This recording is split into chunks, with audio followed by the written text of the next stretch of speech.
The wind that scoured Devil's Canyon carried three things: the alkali dust of the plains, the sharp scent of pine from the high country, and the promise of a winter that would kill the weak. It was a wind that stripped things down to their essential brutal nature, and on this day, its business was a man being sold like damaged livestock. Outside the raw timber walls of the trading post, a crowd had gathered. Not a large one. Devil's Canyon was little more than a muddy street clawed from the wilderness, a place for prospectors to waste their dust and for ranchers to mend their fences, but enough to form a ragged circle. They were men with sun-cracked faces and hard eyes, women with worn calico dresses and the stoic expressions of those who had buried children. They watched with a mixture of morbid curiosity and weary indifference. Alara stood at the edge of the gathering, her buckskin jacket pulled tight against the chill. She had come down from her cabin in the high peaks for salt, flour, and coffee, a journey she made only when necessity outweighed her desire for solitude. For 5 years the world of men had held nothing for her but the ghosts of what she had lost. She kept to the mountains where the silence was a comfort, a shroud for her grief. But today, that silence had been broken by the ugly sound of laughter. In the center of the circle stood 2 brutish men, their faces flushed with cheap whiskey. They flanked a crude wooden cart upon which lay a third man, a Ute scout, his body unnervingly still from the chest down. His face, though etched with pain and dirt, retained a stoic dignity that his captors seemed intent on shattering. His dark eyes, lucid and sharp, missed nothing. "What am I bid for this fine specimen?" one of the men, a burly figure with a stained duster, bellowed. Prime Ute stock knows the mountains better than a grizzly, though his tracking days might be behind him. He punctuated the joke with a callous kick to the cart, eliciting a pained grunt from the paralyzed man. The crowd shifted, a few murmuring uncomfortably, but no one moved to intervene. These were Silas Thorne's men. Thorne was the land baron, who was slowly strangling Devil's Canyon, buying up claims, rerouting water, and crushing anyone who stood in his way. To cross his men was to cross him, and no one in this town was foolish enough for that. Alara felt a familiar cold knot tighten in her stomach. The casual cruelty of it, all the cheapening of a life, it was the way of this world. A world she had fled. She adjusted the sack of flour on her shoulder, ready to turn to retreat back to the clean, honest silence of her peaks. It was not her fight. Then the second man, leaner, and with a mean-spirited squint, leaned down and began rummaging through a small leather pouch tied to the scout's belt. "Let's see what treasures our savage friend has collected." He pulled out a flint, a piece of dried jerky, and finally a small, intricately carved object. He held it up to the pale afternoon light. "Well, look at this." A little wooden bird. It was an eagle, its wings half spread, as if caught in the moment of takeoff. The detail was remarkable, each feather etched with a patient, loving hand. The crowd chuckled the object, a pathetic trinket in the face of such a grim spectacle, but Alara did not hear them. The world around her dissolved into a roaring tunnel of sound. The wind, the laughter, the dusty street, it all vanished.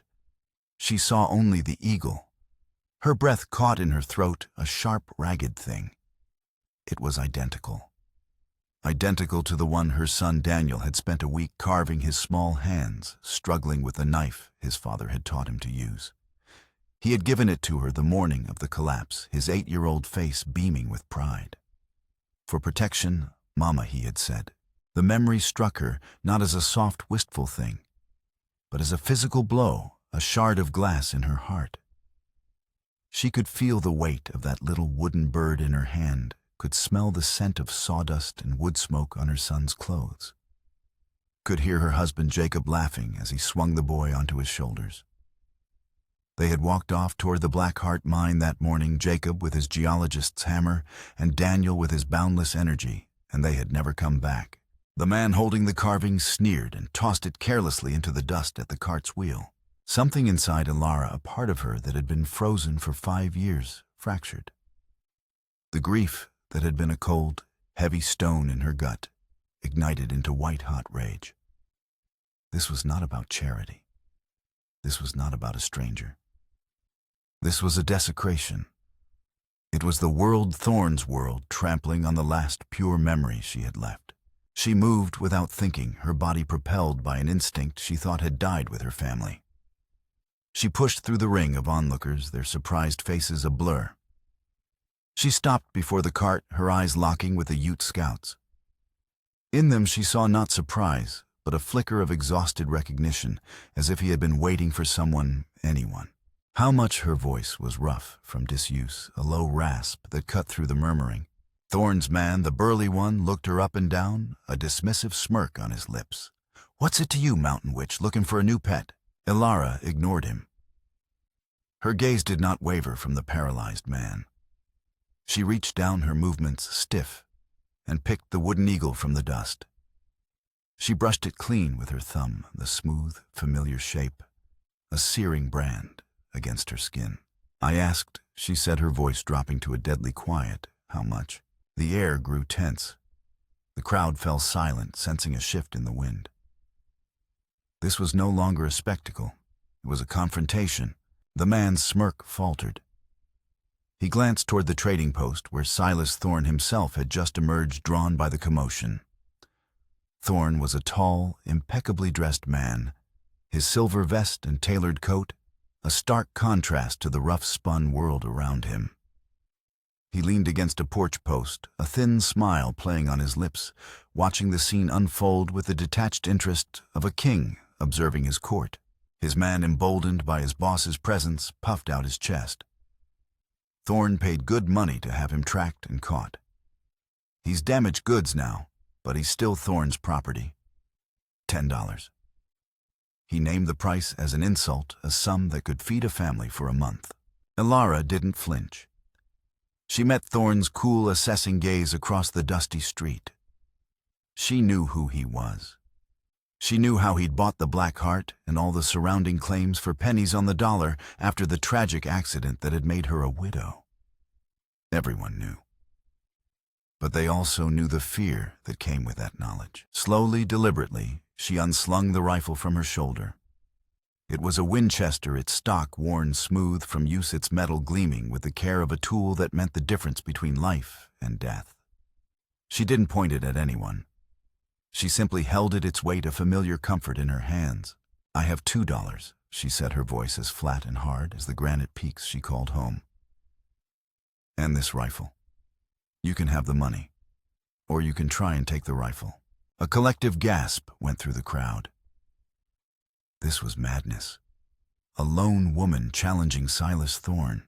Thorn's man's face turned a blotchy red. He started to reach for the pistol at his hip, but a quiet, controlled voice stopped him. "Hold on," Jeb Thorn said, pushing himself off the post. He walked calmly into the street, his polished boots leaving pristine prints in the dust. He stopped a few feet from Ilara, his smile never reaching his cold, intelligent eyes. Well, Ilara, it's been a long time. I'd heard you'd become a permanent feature of the mountains." "I keep to myself," she replied, her knuckles white on the rifle stock. "So I see," Thorn said, his gaze flicking to the Ute scout, a hint of annoyance in his tone. "But it seems you've found a reason to rejoin society. A rather broken reason, I might add. What possible use could you have for him?" "That's my business," Ilara said. She reached into a small pouch on her belt and pulled out $2 silver worn thin with age. She tossed them on the ground. They landed with a soft thud in the dust. "That's my offer." Thorn chuckled, a dry, humorless sound. "You always were stubborn, just like your husband. Jacob had convictions, a misplaced and, as it turned out, fatal quality.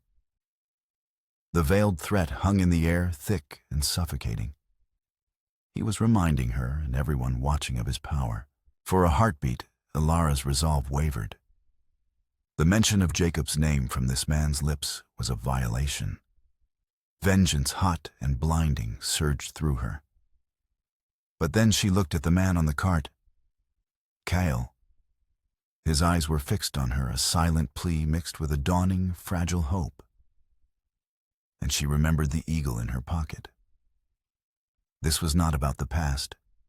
Not yet. This was about the man in front of her. She took a step forward, placing herself between Thorn and the cart. "He's not your property anymore." Thorn's smile finally vanished. His face hardened into a mask of cold fury. He saw the iron in her will, the unyielding line of her jaw. He knew a public bloodbath over a crippled scout was bad for business. He preferred his violence to be quiet, efficient, and deniable.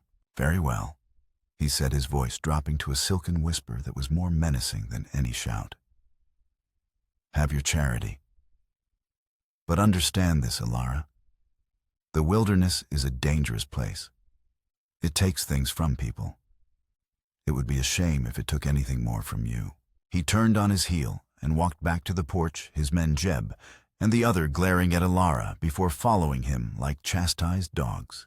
The crowd, sensing the danger had passed for now, began to disperse, melting back into the shadows of the storefronts, unwilling to be associated with her defiance. Alara was left alone in the street with the cart and the silent man upon it. Sheriff Brody, a man whose spine seemed to have been replaced with jelly, finally emerged from his office. He wrung his hands, his face a portrait of conflicted misery. "Alara, you shouldn't have done that," he stammered. "You don't know what you've just stepped in." "I know exactly what I've stepped in, Sheriff," she said, not looking at him. Her attention was on the scout. She knelt beside the cart. "My name is Alara. I'm going to get you out of here." The man Kale finally spoke. His voice was a dry, cracking whisper, raw with thirst and pain. "Why?" Alara pulled the wooden eagle from her pocket and pressed it into his hand. His fingers, numb and clumsy, struggled to close around it. She gently folded them over the carving.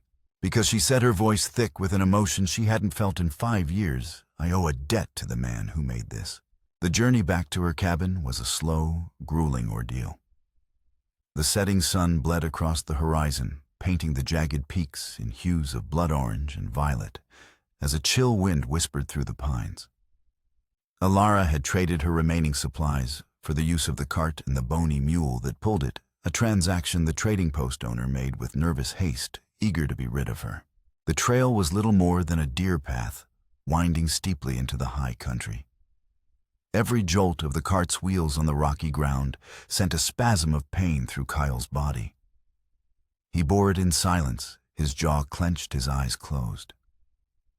Alara walked beside the cart, one hand steadying it, the other holding her rifle, her gaze constantly scanning the darkening woods around them. Thorn's threat had not been idle. She knew his reach was long, and his memory for slights was even longer. The air grew thin and cold as they climbed. The scent of dust and sagebrush gave way to the clean, sharp fragrance of pine and damp earth. This was her world. Up here the rules were simpler. You were strong or you were dead. You were careful or you were dead. There was no room for malice, only the straightforward, impersonal cruelty of nature. It was a cruelty she understood, one she could respect.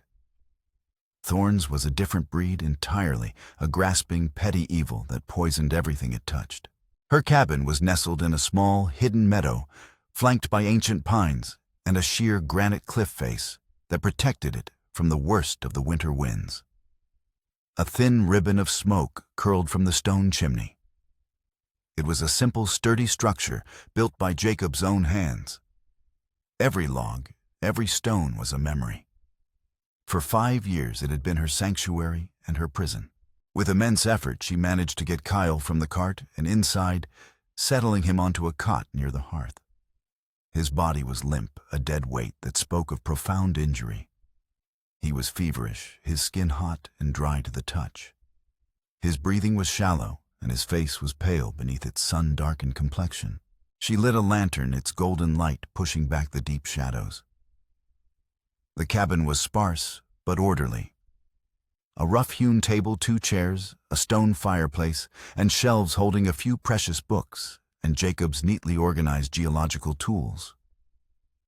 A second smaller bed in the corner remained perfectly made untouched for 5 years, a silent, heartbreaking memorial to Daniel. She worked with a focused efficiency born of necessity. She stoked the fire, its warmth slowly seeping into the chilled room. She fetched water from the spring behind the cabin and gently cleaned the grime from Cale's face and arms. He had a deep gash on his forehead, and his body was a map of bruises. Doc Miller. Back in town, he rasped, his eyes fluttering open. He tried to help. I'll talk to him when I can. Alara said, her voice softer now. First, you need water and rest.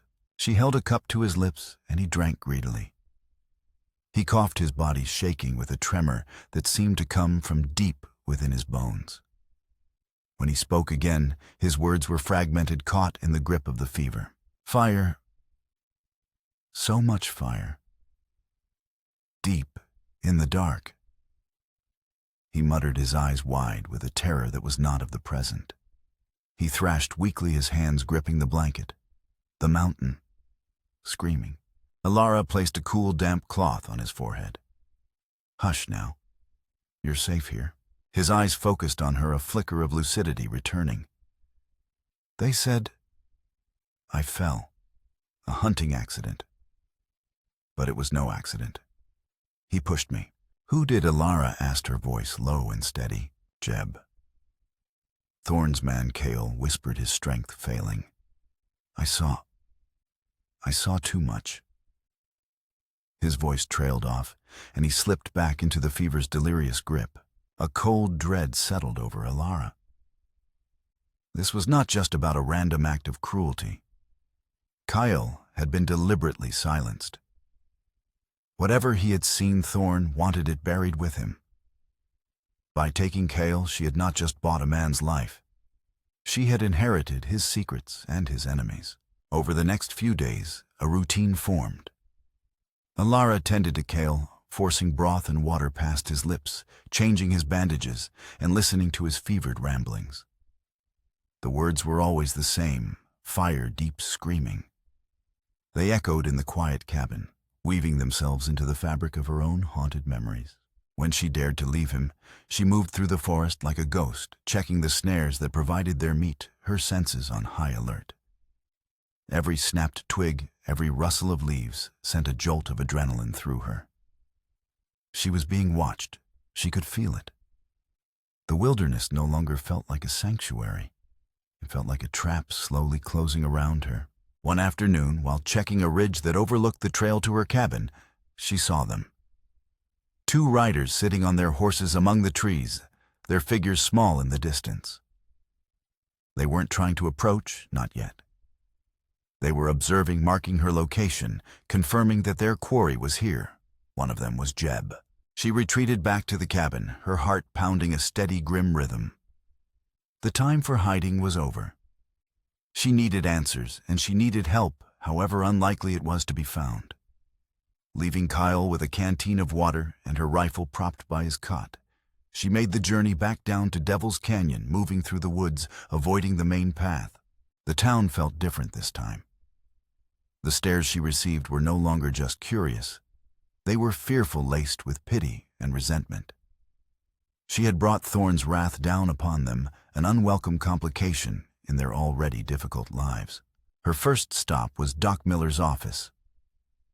It was a small, cluttered room that smelled of antiseptic and stale coffee. The doctor himself was a gaunt man with tired eyes and hands stained with chemicals. He looked up from his ledger as she entered, his expression weary. I was wondering when you'd show up, he said, not unkindly. How is he? He's alive. Feverish. He can't move his legs, Alara reported, her words clipped and to the point. What do you know? Doc Miller sighed, taking off his spectacles and rubbing the bridge of his nose. I know that 2 of Thorne's men brought him in a week ago, claiming he'd fallen from a ledge while tracking for them. His back is broken. I did what I could, but it's a permanent injury, Alara. He'll never walk again. He said he was pushed. The doctor's eyes met hers. And in them, she saw the same fear she'd seen on every other face in town. People say a lot of things. Thorne's men have their story, and in this town, Thorne's story is the one that sticks. He paid me for my services and made a generous contribution to my continued well-being. He looked away ashamed. My advice, take him far away from here. Forget you ever saw him. I can't do that, Alara said. He knows something. Something about a fire deep in the dark. Doc Miller's face went pale. He stood up and walked to the window, peering out at the muddy street. Some doors are best left unopened, he whispered. You of all people should know that. The Black Heart mine took your family. Let it be. Don't go digging for more trouble. Frustration and anger warred within Alara. He knew something more. They all did. They were all suffocating under Thorne's thumb. She left the doctor's office and crossed the street to the sheriff's. Sheriff Brody was a man drowning in his own inadequacy. His office was dusty, the paperwork on his desk piled high and ignored. He flinched when Alara walked in, as if her very presence were an accusation. What do you want, Alara? He asked, not meeting her eyes. I want you to do your job, she said flatly. A man was nearly killed, and now he's being hunted. His name is Cale. He was a scout for the mining company. Brody swallowed hard. There's no proof of any crime. It was an accident. Jeb and the other fella, they're witnesses. They're liars, Alara shot back, her voice rising. Thorne is behind this, and you know it. The same way he was behind everything that happened 5 years ago. That's a dangerous accusation, Brody mumbled, shuffling papers on his desk. The mine collapse was a tragedy. An official inquiry said so. Gas pocket faulty timbering. It happens. Jacob was the geologist, Alara said, her voice dropping to a low, intense growl. He was meticulous. He said the mine was as solid as the mountain it was carved from. He would never have let Daniel go in there if he thought there was the slightest risk. People make mistakes, Brody said weakly. And people get bought, she retorted. She looked at the man, at his sweat-stained collar and trembling hands, and saw not a lawman, but another of Thorne's victims. There was no help to be found here. She left his office, the feeling of isolation more profound than ever. As she stepped back onto the boardwalk, a voice called her name. It was Jeb, leaning against a post, a cruel grin on his face. The other man was with him. Leaving so soon, Mountain Witch, Jeb sneered. The sheriff not interested in your ghost stories. Alara ignored him and started to walk away. That Ute trash you got up there? Jeb continued, his voice loud enough for everyone to hear. He's got a big mouth. Talks in his sleep, the doc told us. We're thinking of paying him a visit. Help him get some permanent rest. Alara stopped. She turned slowly, her hand resting on the hilt of the hunting knife at her belt. You stay away from my cabin. You stay away from him. Jeb laughed and pushed himself off the post, taking a step toward her. Or what, you gonna shoot us both right here in the street? Thorne owns this town. He owns the sheriff. And he owns you. He just hasn't decided what to do with you yet. He took another step, his hand moving toward his gun. The world seemed to slow down. The faces of the townsfolk in the windows, the creak of the boardwalk, the cold wind on her face. Alara's mind was clear, her body coiled like a spring. She knew that if he drew, she would have to kill him right here, and the consequences would be swift and final. But before Jeb's hand could touch his pistol, the door to the saloon swung open, and Silas Thorne stepped out. That's enough, Jeb, he said calmly. His voice wasn't loud, but it cut through the tension like a razor. Jeb froze, his hand hovering over his gun. Thorne walked toward them, his expression one of mild disappointment, like a teacher chiding an unruly student. We don't conduct our business in the street. It's unseemly. He turned his attention to Alara, his eyes cool and unreadable.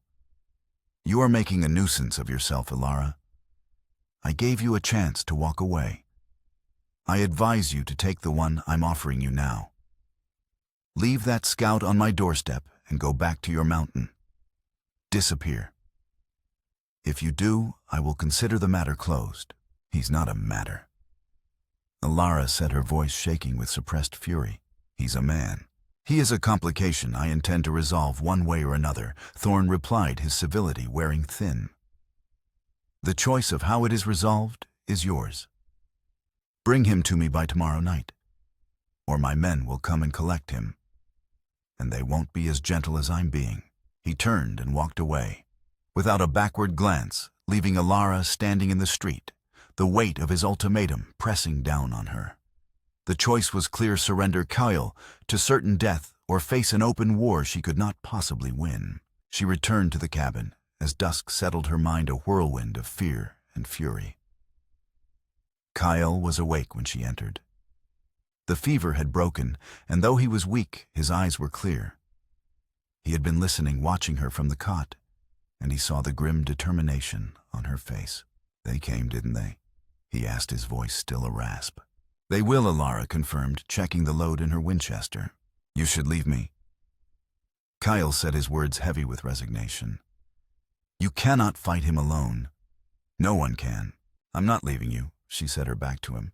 Why? He asked the same question he'd asked in the street. Why are you doing this? I am a stranger. A broken one at that. Alara fell silent.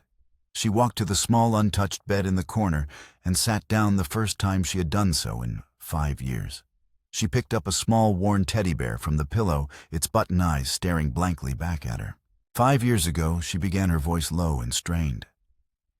I lost my husband Jacob and my son Daniel in the Black Heart mine, the one Thorn owns now. They said it was an accident. She paused, tracing the seam on the bear's ear. My son, he loved to carve. He was just learning. The day it happened, he gave me a small wooden eagle he had made. He was so proud of it. She looked over at Kale, her eyes shining with unshed tears. The eagle you carried, it was his, or one made by the same hand. Kale's expression shifted from confusion to stunned comprehension. He struggled to push himself up on his elbows. The boy? In the mine. His name was Daniel. Alara's heart stopped. How do you know his name? I was there, Kale whispered, his voice trembling. Not for the company. For myself. Prospecting. I was in an old side tunnel when I heard the explosion. It was no gas pocket. It was dynamite. I saw them. Thorn's foreman and another man, running from the entrance just before the main shaft collapsed. They were setting the charges. The air in the cabin grew thick, heavy, impossible to breathe. Alara felt the floor tilt beneath her. The world she had built, the fragile peace she had found in her grief, shattered into a million pieces. Why? She choked out the word, a shard of agony. Your husband, Kale, said, his voice filled with a terrible certainty. I had spoken with him a few days before. He was a good man, an honest man. He told me he'd found a major silver lode, a true mother lode, deep in the mountain. But the claim map was falsified. Thorn had filed it illegally, claiming it was an extension of his existing worthless plot. Jacob said he was a geologist, not a thief, and he was going to ride to the territorial office in Denver to report Thorn the next day. The truth, when it finally came, was more horrific than anything she could have imagined. It wasn't an accident. It wasn't fate. It was murder. Silas Thorn had murdered her husband and her son to steal a vein of silver. He had buried them alive. The cold, hard knot of grief in her gut, the one she had carried for 5 years, melted away, replaced by something else. A burning, cleansing fire. It was rage pure and absolute. The whispers in town, Doc Miller's fear, Sheriff Brody's cowardice, Thorn's casual threats, it all clicked into place. This wasn't a rescue mission anymore. This was a hunt, Thorn didn't just want to silence you because you saw him push you. Alara said, her voice a deadly whisper. He wanted to silence you because you saw him murder my family. Kale nodded, his eyes filled with the horror of the memory. I hid. I was afraid. I ran, and I have been running ever since. Until his men finally caught up with me. Alara stood up. The woman who had been defined by loss was gone. In her place was something new, something forged in the crucible of this terrible revelation. She was no longer a victim. She was a reckoning. She walked to the fireplace and took down the heavy Colt pistol Jacob had kept on the mantel. She checked its action, the metallic click echoing in the sudden profound silence of the cabin. Tomorrow night, she said, her voice ringing with cold purpose. Thorn's men are coming to collect you. What will we do? Kale asked, watching her. Alara turned, her face set like stone, her eyes burning with an incandescent light. We're not going to wait for them, she said. We're going to be waiting for him. He wants to own the Black Heart mine fine. He can have it. She looked at Kale, a grim plan forming in her mind. He can die in it. The first attack came not with the subtlety of assassins in the night, but with the brutal arrogance of a man who believed himself untouchable. At dawn, a pillar of smoke rose from the valley below. Alara watched from the ridge, her stomach clenching. It was the bridge, the only easy way across the deep gorge that separated her mountain from the road to town. Thorn had burned it. He was cutting her off, penning her in. It was a declaration of war. He is trapping us, Kale said from the cabin doorway. Alara had managed to fashion a crude travois, and with great difficulty had moved him outside to get some air.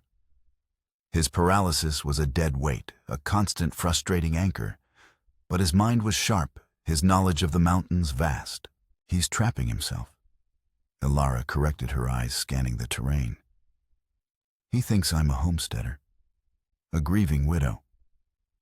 He doesn't know I've spent 5 years learning every rock and ravine in this forest. He's locked himself in here with me. They spent the day preparing. Alara was a whirlwind of focused energy. She gathered supplies, ammunition, water-dried meat, lanterns, and oil. She sharpened her knife until it had a razor's edge. Her movements were precise, economical, every action bent toward a single purpose. She was no longer just surviving. She was planning. Kale, despite his immobility, was her strategist. He directed her from memory, describing hidden game trails, narrow crevices, and forgotten prospectors' tunnels that honeycombed the mountain. There is an old ventilation shaft, he told her, his finger tracing a line on a dusty map of Jacob's. 2 miles east of the main entrance. It's barely wide enough for one person. It opens into the upper tunnels of the Black Heart. Thorn won't know about it. The company sealed it off years ago. Their plan was desperate, a long shot born of necessity. They would abandon the cabin and make for the ventilation shaft. They would lure Thorn and his men into the mine, into the very place where he had committed his crime. There, in the suffocating darkness on her ground, she would turn the tomb he had made for her family into his own. The physical toll was immense. Dragging Kale on the travois through dense forest and over rocky ground was torturous work. Alara's muscles screamed in protest, her lungs burned in the thin mountain air, but she did not stop. The image of her son's smiling face, the sound of her husband's laughter fueled her. Grief had become her strength. They reached the ventilation shaft as evening fell.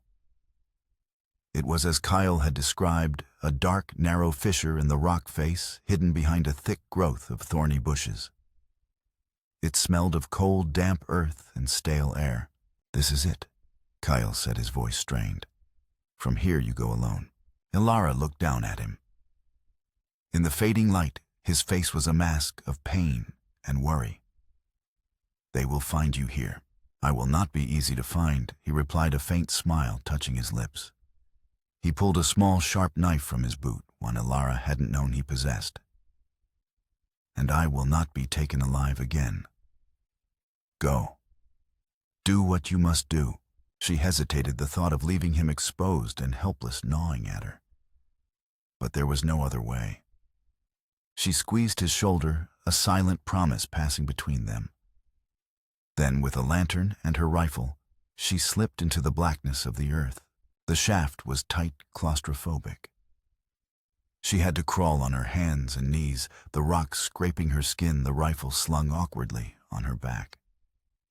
The air was dead heavy with the weight of the mountain above. After what felt like an eternity of scrabbling in the dark, the shaft opened into a tunnel. She stood up her lantern, casting a small flickering circle of light. She was in the Black Heart mine.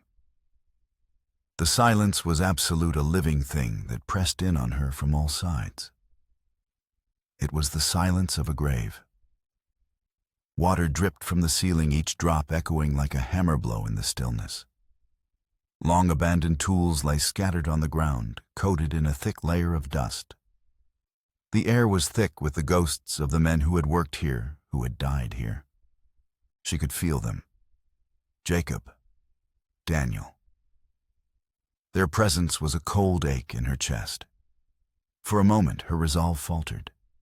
The grief was overwhelming, a physical force that threatened to buckle her knees. She closed her eyes, steadying herself against the cold rock wall. Not yet, she whispered into the darkness. Soon you can rest. Both of you. She moved deeper into the mine, her knowledge of its layout guided by the maps Jacob had drawn. Maps she had studied for years, trying to understand his final moments. She found the main shaft, a gaping black maw that plunged into the depths. This was where it had happened. The timbers were shattered, the tunnel blocked by a mountain of rock and earth. The official story. The lie. She set her trap. Using Jacob's geological knowledge passed on to her through countless conversations. By the fire, she identified the weak points in the tunnel leading to the main shaft. She found a stash of old dynamite left by the previous miners, sweating and unstable but usable. She placed the charges, carefully running the fuses back to a sheltered alcove where she would wait. As she worked, she heard them. The distant sound of voices echoing up from the mine entrance. Thorn had taken the bait. He had found the abandoned cabin and, assuming she was hiding in the mine, had come in after her. Her heart pounded against her ribs. She retreated to her hiding spot, extinguished her lantern, and plunged herself into absolute darkness. She weighted the Colt in one hand, the fuse in the other. The lights appeared first, the bobbing yellow eyes of lanterns coming down the main tunnel. Then the voices grew clearer. Spread out, Thorn's voice commanded, calm and authoritative. She's in here somewhere. Find her, and the Ute. I want them both. There were 4 of them. Thorn, Jeb, and 2 other men. They moved with a swaggering confidence, their lanterns casting long, monstrous shadows that danced on the tunnel walls. Jeb stopped near the rockfall that sealed the main shaft. This is it. This is where her old man bought it. He laughed, a harsh, ugly sound that desecrated the silence. Screamed like a pig, he did. Alara's finger tightened on the trigger. The urge to shoot him right there, to silence that voice forever, was a physical craving. But she held back. Not yet. Justice, not just vengeance. Thorn ran his gloved hand along the rock wall, his expression thoughtful. A tragedy, he said with mock solemnity. But profitable. That silver vein has made me a very wealthy man. He turned to his men. The woman is clever, but she's still just a woman. She's trapped. Find her. The men split up their lights, moving off into the intersecting tunnels. Thorn remained near the entrance to the main shaft, as if standing guard over his stolen treasure. This was her chance. She moved from her alcove, a shadow among shadows. She was barefoot, her steps making no sound on the dusty ground. She circled around behind him, using the massive support timbers as cover. The air was thick with tension, the silence broken only by the distant dripping of water and the scuff of her own feet. She stopped 10 feet behind him, the Colt steady in her hand. It's over, Thorn. she said, her voice echoing strangely in the confined space. He spun around his hand, flying to his pistol, but he was too slow. He froze when he saw her, the lantern light illuminating the cold fury in her eyes. "Ilara," he said, a flicker of genuine surprise on his face. He recovered quickly, his smooth, confident mask slipping back into place. "Impressive. I underestimated you." "Everyone does," she said. "You murdered them. My husband. My son. You buried them alive for a pile of silver." Thorn didn't deny it. He smiled a chilling, predatory expression. "Business is a harsh world. Your husband was a fool, an idealist. He wanted to file a claim, share the profits, follow the law. He didn't understand that men like me don't follow the law. We make it." He took a step closer. "But he wasn't entirely the saint you remember, you know. Don't you dare talk about him." Ilara hissed the barrel of the Colt, not wavering. "Oh, but I must," Thorn said, his voice dropping to a conspiratorial tone. "It's only fair you know the whole story before you make your decision. You see, years before all this, Jacob and I were partners. Out in the California gold fields. We struck it rich, a small but powerful claim.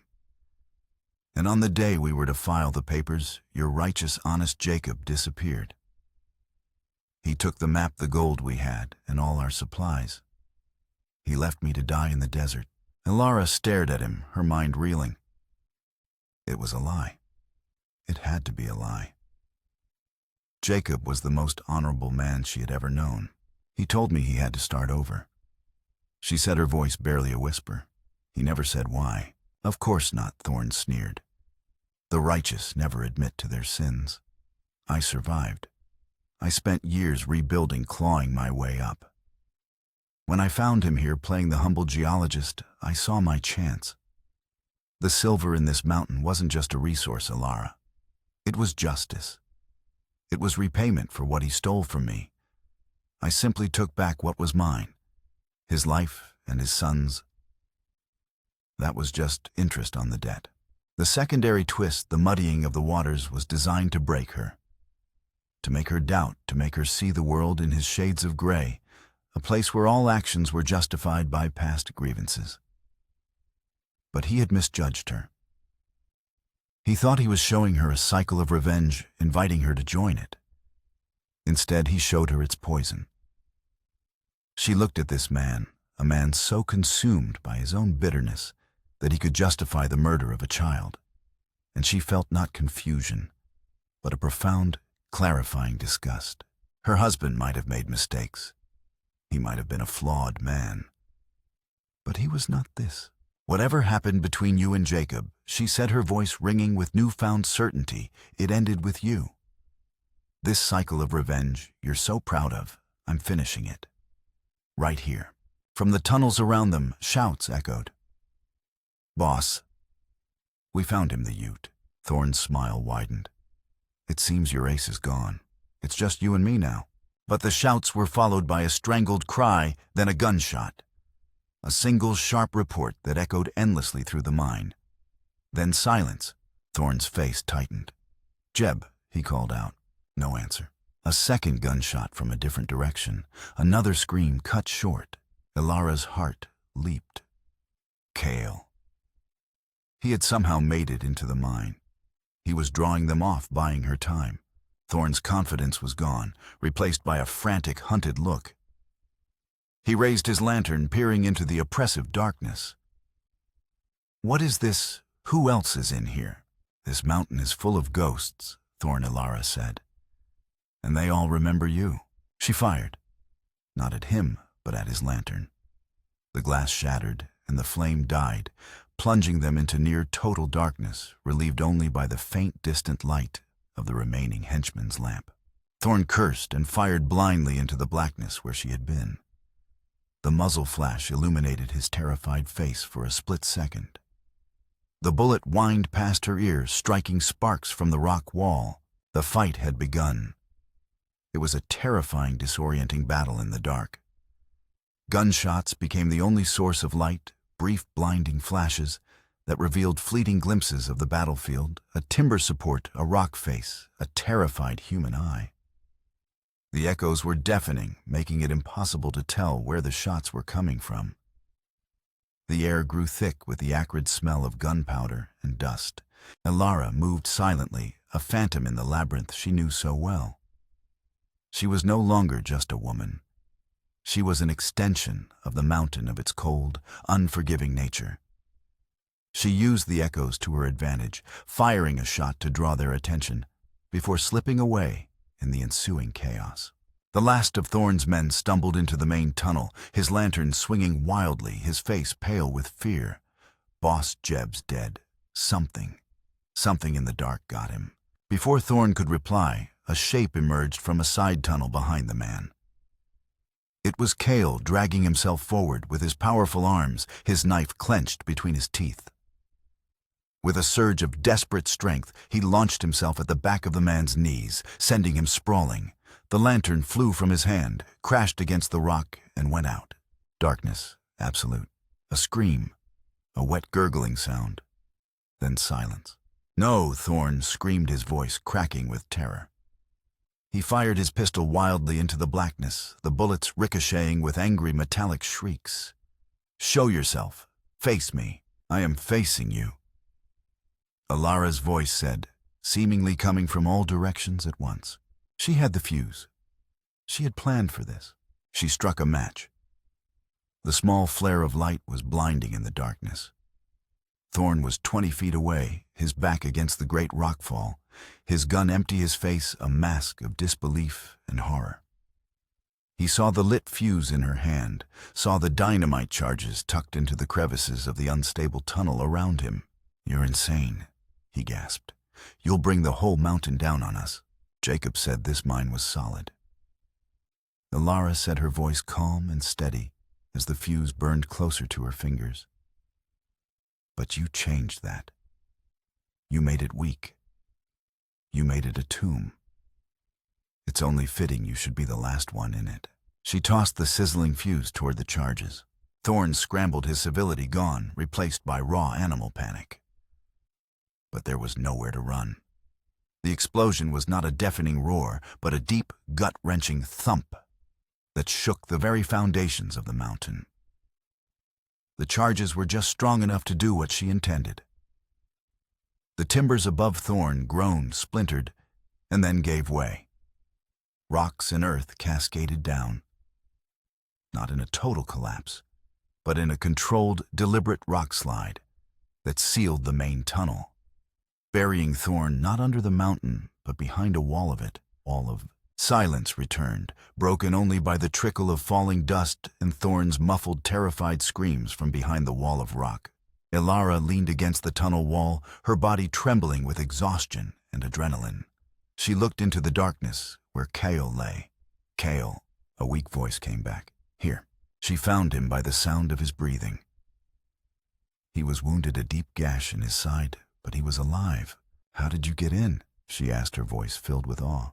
"There are more ways into this mountain than are on any map," he rasped.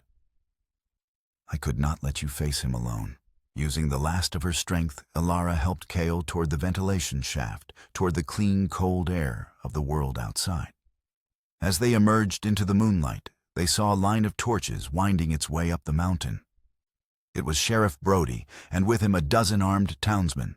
Brody rushed forward, his face no longer weak, but set with a grim resolve. Doc Miller was with him. "Elara."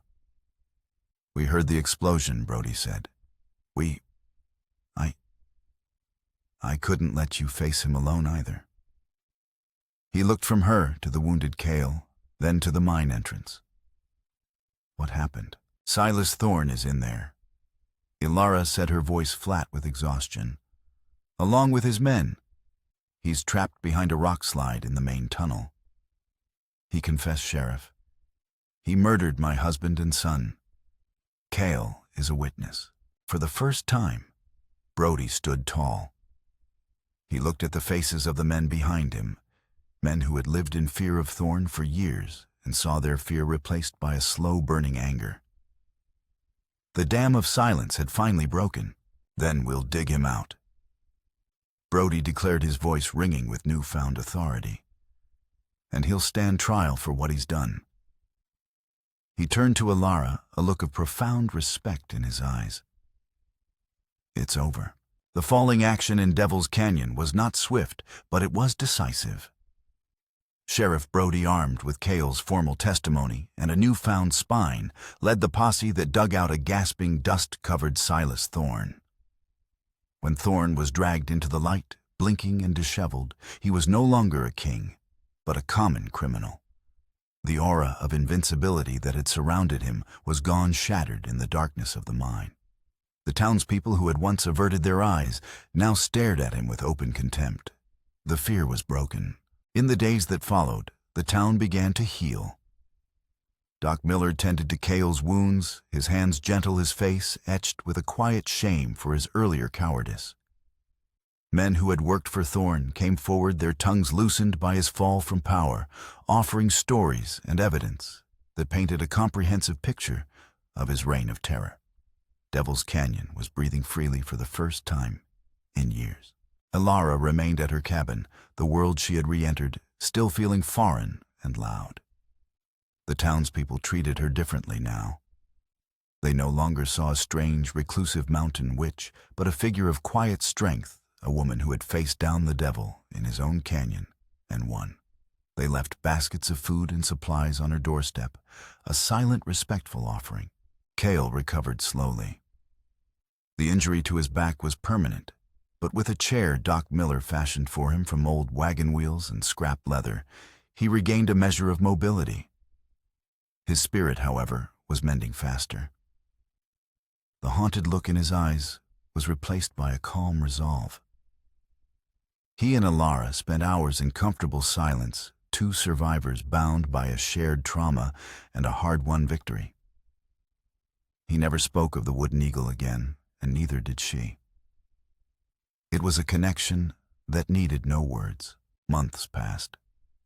The harsh winter gave way to a vibrant spring. The snows melted, and the high mountain meadows exploded with wildflowers. The air was clean, the sky, a brilliant cloudless blue. One clear morning, Alara walked to the small fenced-off plot behind her cabin, where two simple wooden crosses stood. The graves of Jacob and Daniel. For 5 years, visiting this place had been an act of painful duty, a reopening of a wound that would not heal. But today felt different. The crushing weight of grief had lessened, replaced by a quiet, aching peace. She knelt and cleared a few stray weeds from the base of Daniel's cross. From her pocket, she took the small wooden eagle Cale had given back to her. She looked at it for a long moment, the smooth wood warm in her palm. It was no longer a symbol of what she had lost, but a testament to what she had found, a purpose beyond sorrow, a strength she never knew she possessed. She placed the eagle gently on the headstone, its wings spread, as if ready to guard the small grave. She was no longer just a grieving widow. She was a protector, a survivor, who had found a way to honor her family, not with tears, but with justice. As she stood turning to leave, she saw a rider approaching from the newly rebuilt bridge in the valley below.